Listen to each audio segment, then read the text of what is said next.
그걸 막 과시하려고 하는 사람들 있잖아요. 정말 카푸어분들. 이런 사람들은 이런 포르쉐가 자기 인생을 말해준다고 착각하는 거죠. 그러니까 포르쉐 마크에다가 그 롤렉스 시계 차고 뭐 이렇게 사진 찍잖아요.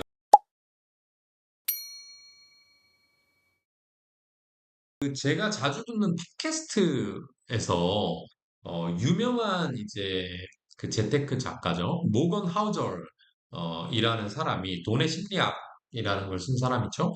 이분이 이제 출연을 해서 2대1로 대담을 하는 팟캐스트가 있었습니다. 근데 이 내용은 그 LA 고속도로를 쭉 타고 가면서 들었는데 내용이 너무 좋은 거예요. 그래서 이거 여러분들한테 꼭 전달해드리고 싶다라는 생각에 일단 포즈를 하고 차를 이제 주차를 시키고 어, 메모를 하면서 핸드폰으로 메모를 하면서 귀 기울여 들었어요. 그래서 여러분들도 꼭 한번 새겨 들어보시면 좋을 내용이고 어쨌든 이 에피소드는 상당히 재미가 있었습니다. 그 MC가 이렇게 묻습니다. 모건하우저한테. 당신은 정말 훌륭한 투자자이고, 그리고 재테크 전문 작가인데, 그럼 개인 재테크는 어떻게 하세요? 라는 질문을 했어요. 그랬더니, 모건하우저는 이런 얘기를 합니다. 내가, 어, 개인 재테크 하면서 정말 바보 같은 짓을 하나 했는데, 그거 소개를 해줄게. 나는 2017년에, 고정금리, 비싼 고정금리로 집을 샀어. 30년 모기지를 해가지고 집을 샀대요.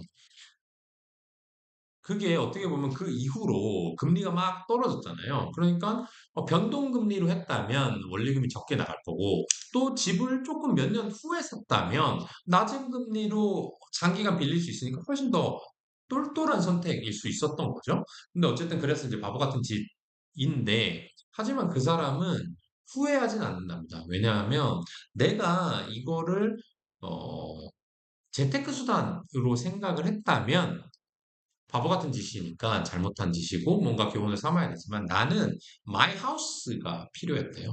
안전한 그리고 보장되어 있는 secured than my house가 필요했다라고 하는 거죠. 그래서 예를 들면 나의 부인하고 나의 처하고 침실에서 오늘 하루 잘 보냈어? 오늘 어떤 일이 있었어? 나는 이런 기분이 들었어. 라고 하는 거는 엑셀 표로 평가할 수 없다는 거죠. 그 기분, 그 안도감, 그 감정은 엑셀로 계산할 수가 없다는 거죠. 그래서 가장 멍청한 재무 행동, financial behavior로는 가장 멍청한 행동이었지만 소비로는 가장 좋은 소비였다. money behavior로는 가장 좋은 소비였다라고 이렇게 얘기를 하더라고요. 그 얘기를 하면서 이렇게 진행이 됩니다. 성공한 투자자들, 여기에서는 근데 뭐 상장 주식 투자자를 얘기하지 않았어요. 벤처 캐피탈리스트들을 얘기를 했는데 이 사람들이 복권을 그렇게 많이 산다고 그래요. 성공한 VC, 벤처 캐피탈리스트들은 돈이 많을 거잖아요. 뭐 수십억, 수백억, 수천억 있겠죠? 근데 왜 복권을 살까? 복권이라고 하는 건 생각해 보세요. 1등 당첨되면 우리나라 기준으로 뭐 예를 들면 100억을 받는다 칩시다. 요새는 그보다 훨씬 작은 걸로 알고 있는데 100억 정말 큰 돈이죠. 근데 그건 한 명이 받는 거고 내가 1,000원이나 2,000원, 5,000원, 만 원을 투자라고 한다면 투자했을 때 내가 받을 수 있는 기대값은 거의 0에 수렴하죠. 확률이 그렇게 낮은 게임이에요. 그죠? 100억을 받을 수 있는 확률과 꽝이 될 수 있는 확률을 다 계산해서 확률 곱하기 수익을 하면 이제 기대값이 나오잖아요. 그게 거의 0에 수렴하니까 성공한 투자자들은 당연히 안 해야 돼, 확률적으로. 그죠? 근데 저도 복권을 꽤 사는 편이에요. 뭐 이렇게 매주 나는 사야지 이렇게 하는 편은 아니지만 그 편의점에 갔다가 표- 복권을 팔고 있네? 그러면 두 장 사요. 뭐 3달러 주세요. 이런 식으로 해가지고. 이게 여러분들 많이 느껴보셨겠지만 사고 나서 기대값으로는 통계적으로는 0이야. 그냥 돈 날린 거야. 3달러 날린 거야. 근데 왠지 될 것 같잖아. 한국에서는 100억, 그 다음에 미국에서는 막 수천억, 1조 이렇게 될 것 같잖아요. 그러면 그 동안 그 느끼는 약간의 바보 같은 행복감? 그리고 그 얘기를 하면서 제 처한테, 제 동생한테, 야, 내가 이제 복권 샀는데 이거 당첨되면 너 이만큼 줄게. 너 집 한 채 사줄게. 이런 식으로 얘기하면서 재밌잖아요. 그 가치를 이 성공한 투자자들은 잘 알고 있다라고 하는 거죠. 그래서 이제 상대방이 그렇게 물어본대요. 야, 너가 성공한 투자자면서 복권을 산다라고 하는 거는 모순 아니니? 인생은 모순이다라고 답을 한다고 합니다. 그래서 이 사람이 뭐라고 정리를 하냐면 삶은 엑셀이 아니라 디너 테이블, 이 저녁 식사 자리에 있더라라는 얘기를 하게 됩니다. 여기에서 이제 얘기를 좀 더 확장시켜 보도록 하겠습니다. 이제 포르쉐 얘기가 나오는데요. 제가 이제 카푸어가 포르쉐를 산다 이렇게 얘기했는데 저도 카푸어고, 근데 저보다 더 카푸어인 사람들 막 이렇게 할부, 뭐 리스로 해가지고 또는 중고차로 해가지고 그걸 막 과시하려고 하는 사람들 있잖아요. 정말 카푸어 분들. 이런 사람들은 이런 포르쉐가 자기 인생을 말해준다고 착각하는 거죠. 그러니까 포르쉐 마크에다가 그 롤렉스 시계 차고 뭐 이렇게 사진 찍잖아요. 그리고 이렇게 뭐 가방 같은 거 이렇게 들고 여성분들은 사진 찍고 이렇게 하는데 모건 하우저를 이제 조사를 해보니까 미국에 있는 포르쉐보다 더 비싼 차죠. 람보르기니의 90%가 70마일 per hour를 달려본 적이 없다고 합니다. 70마일이라고 하면은 시속 110km 정도 되거든요. 그러니까 우리나라 고속도로에서의 제한 속도 정도 됩니다. 그 제한 속도도 다녀본 적이 없는 차가 90%라고 하는 거죠. 그럼 그런 사람들은 왜 사는 거냐? 아까 뭐라고 했죠? 자기 인생을 말해준, 나 포르쉐 타는 사람이야. 나 람보르기니 있는 사람이야. 이렇게 얘기하려고 하는 거예요. 그거는 이제 쇼오프라고 이제 과시라고 얘기를 했는데 이 사람들은 쇼오프 하려고 사는 거예요. 하지만 여러분들이 뭐 인스타그램에서 보건 유튜브에서 보건 아니면 저를 만났는데 제가 포르쉐를 끌고 왔건 간에 어? 저 포르쉐 멋있다. 이럴 수는 있죠. 포르쉐 비싼 거 타네? 라고 할 수는 있죠. 하지만 그렇다고 해서 와, 저 사람 포르쉐 타는 사람이니까 정말 훌륭할 거야. 정말 저 사람은 뭔가 똑똑해서 돈을 잘 벌어서 포르쉐에서 탔을 거야 라고 생각하지 않는다. 속마음은 그 머티리얼, 포르쉐가 됐건 람보르기니가 됐건 렉서스, 뭐 롤렉스가 됐건 무슨 에르메스가 됐건 이런 머티리얼, 물질에는 사람들이 진정한 존경심, 존중함 이런 거를 안 한다라고 하는 거죠. 진정하게 사람들이 타인을 인정하고 존중하고 존경하는 것은 그게 아니라 현명함, 친절함, 그다음에 유머, 성실, 우정 뭐 이런 것들을 그 사람의 내면으로 보고 그 사람에 대해 리스펙트하고 어드마이링 한다라고 하는 거죠. 근데 내가 어드마이링 받고 싶어 하고 리스펙트 받고 싶어 한다면 머티리얼이 아니어야 된다라고 하는 거죠. 그 예를 들어서 이런 얘기도 했습니다. 어떤 풋볼 플레이어가 어떤 프로야구 선수가 운동을 너무 잘해요. 홈런을 너무 잘 치고 터치다운을 너무 잘해. 근데 투자를 잘 못해. 주식에서 자꾸 빵꾸가 나. 한다고 해서 저놈 투자도 못하는 놈이야 라고 생각하나요?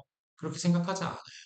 그냥 저 사람의 운동 신경, 저 사람이 3점 슛을 정말 잘 넣어 하는 거에 대해서 존중하고 존경하는 거죠. 개그맨도 마찬가지입니다. 개그맨이 얼굴이 못생겼어. 근데 야, 저 못생겼다. 이렇게 생각하지 않아요. 개그맨 저 사람 정말 웃긴데? 정말 재치있고 유머러스한데? 그러니까 그 사람의 그 캐릭터에 대해서 존경하고 존중하는 거죠. 그래서, 여러분들이 어떤 재물, 돈, 부, 소비 습관, 이런 것들을, 둘 중에 하나로 이제 생각을 해야 되는데, 하나는 어떤 거냐면, 다른 사람이 나를 평가하라고 하는 스코어 카드. 내가 평가하는 게 아니에요. 타인이 나를 평가해 주세요라고 하는 스코어 카드로 쓸 수가 있고, 또 하나는 내가 원하는 것을 누리려는 도구로서 사용하는 사람일 수가 있다라고 하는 거예요. 이게 너무 재밌는 얘기인데, 우리가 돈을 도구로서 써라 이런 얘기 많이 하지만, 타인이 나를 평가하게 하는 스코어 카드? 라고 하는 건 너무 웃기지 않아요? 내가 포르쉐를 몬다고 해서 내가 누구를 평가하거나 내가 나를 평가하는 게 아니야. 그 스코어 카드는 타인이 나를 평가해 주길 바라니까 돈을 그렇게 쓰는 사람이 돼서는 안 되겠다라고 하는 거죠. 예를 들어서 내가 운전하면서 이 스릴을 느끼는 걸 너무 좋아해. 난 운전 자체가 너무 재밌어. 그래서 람보르기니를 사가지고 일반 도로에서는 어차피 빠르게도 못 달리니까 트랙 가서 에버랜드 트랙 가서 스피드웨이 가서 내가 이걸 타겠다. 너무 멋있는 거죠. 그게 비싸냐 싸냐 또는 나의 분수에 맞냐 안 맞냐가 중요한 게 아니라 내가 원하는 것을 누리는 도구로서 쓰는 사람은 뭘 해도 너무 멋있는 거죠. 예를 들면 경험에 대한 투자가 될 수 있는 거죠. 또 다른 예로 든다면, 어, 제 얘기도 또 해야 되는데, 제가 이 도봉구 방학동에 살다가, 그다음에 영등포구 영등포동 살다가, 마포구 공덕동 살다가, 지금 이제 서초구 서초동에 한국 집은 있는데, 거기로 오면서, 정말 병신 같은 얘기지만, 기분 좋았던 것 중에 하나가, 이렇게 주소 쓸 때였어요, 주소. 택배라든지 우편 보낼 때 실제로 우체국이나 편의점 가서 주소 쓸 때가 있잖아요. 그러면 서울특별시 도봉구 또는 서울특별시 영등포구 쓰다가 서울특별시 서초구를 쓸 때는 그렇게 내가 스스로 자랑스러울 수가 없어. 아, 누가 좀 내가 쓰는 거 봐줬으면 좋겠고, 뭐 이런 느낌. 정말 병신 같은 느낌이거든요.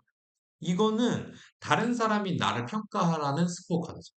내가 만약, 김현준이 만약 서초동에 집을 살 때 그 주소를 적으려는 이유 100%를 샀다면, 그것만이었다면, 다른 사람이 나를 평가하라는 의도로 나는 돈을 쓰고 있는 사람인 거죠.